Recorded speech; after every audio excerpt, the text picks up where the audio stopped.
editorials and opinions are very, very easily expressed pretty much any time. Started out first with just computers, but nowadays all you need is one of these, and basically you can, not exactly, I wouldn't necessarily call it an editorial, but you can certainly express your opinion. Long before you guys were born, social media, we didn't call it that necessarily, but it was social media. The opinion section of a newspaper really was social media. Before you had the internet, before you had the ability to communicate with somebody 10 miles away, 1,000 miles away, within a blink of an eye, you had newspapers. It was slower, it was a little more cumbersome, but this really was social media. If you wanted to express opinion about something, whether it was a story in the paper or just some kind of news, an election, whatever it might be, this is how you did it. You basically wrote either a letter or an editorial to your local newspaper, and they'd look at it and decide whether to publish it or not.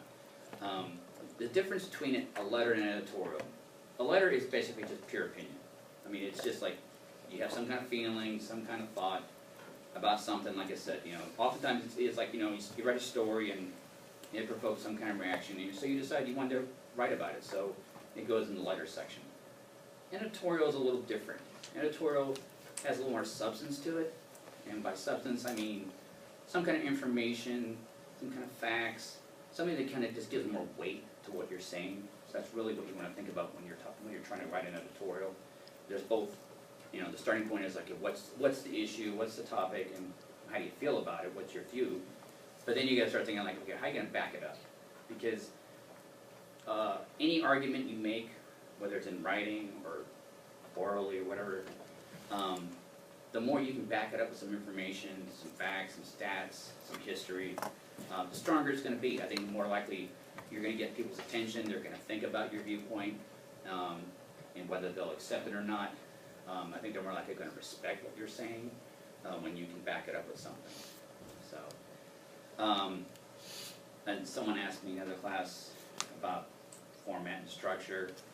I've always thought of, what I learned in school at this level kind of still applies today. Your basic essay structure still kind of applies even with editorials. You're always going to want to start out, whatever you're writing with your, as it called, the introductory paragraph, very succinctly, very clearly, make it clear or state what it is you're talking about and where you're coming from. What's your viewpoint? What's your position? And then the rest of your editorial, most of it, is going to be that, what they call the body section, which is just, what are your facts? What are your stats? What is it you found that's going to give some validity to what you're saying? Again, it can be history, it can be quotes, it can be numbers, it can be other types of facts. Anything that really, like I said, gives some substance to what you're saying, and then you wrap it up with a conclusion, which is always some kind of, you're kind of reiterating, not necessarily repeating what your introduction is, but you want to reiterate. If you just repeat it, it doesn't sound as interesting, and that's the last thing folks are reading. So you kind of want to make it good, so that you sort of leave that last thought in their head. And, questions? Yeah, questions. What is an editorial? What is it? Like I said, editorial is, news stories are just facts. Whether you see it in the newspaper, you see it online. It's just facts, it's details. It's, you had an event at school when you're just talking about what that event was. An editorial is really about, what you thought of that event. If you guys had a rally, your news story is just about like what happened, when it was, what happened, what went on. But editorial is, well, what did you think of it? Did you love it? Why? Or did you hate it? Why? Do you think it could be better? That would be the difference. It's always like, what do you feel about it? That's really the big difference. Yes? Would you consider an editorial like an article on a newspaper? Like an article? Yeah. Yeah, there are similarities. Like I said, a good editorial is going to have some facts to it, some information to it, just like a news story would. The difference is, like, when I'm writing news stories, I'm supposed to keep my opinion out of it. It's very important for journalists, especially now more than ever, to really be careful, because as human beings, we all have our own opinions and viewpoints, but it's very important we try to, like, acknowledge that and keep it out of the way of just telling you what happened, or what's happening, what's coming up, and that kind of thing.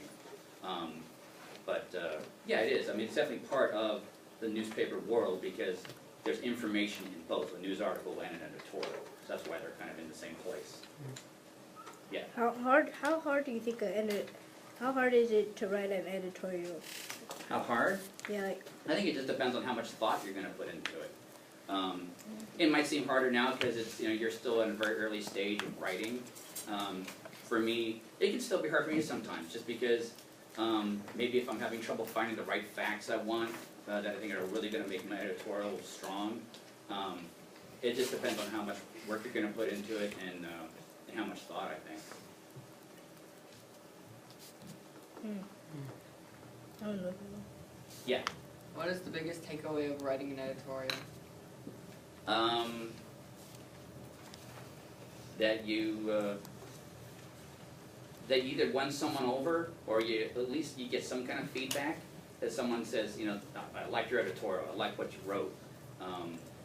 Even if maybe they say, I don't agree with you, but I like what you wrote. Because that means they respect what you wrote. You made you made them think about it, you created a reaction in them. So I think a lot of it has to do with just what kind of feedback you get from it.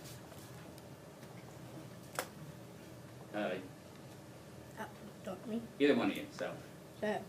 How do you write a strong editorial? Again, that's where it comes down to both your structure and your information behind it. You're making it clear what you're talking about right off the bat.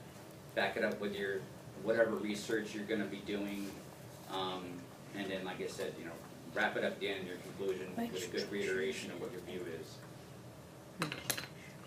Yeah. Well, where would you usually find an editorial, like on a newspaper or on the internet?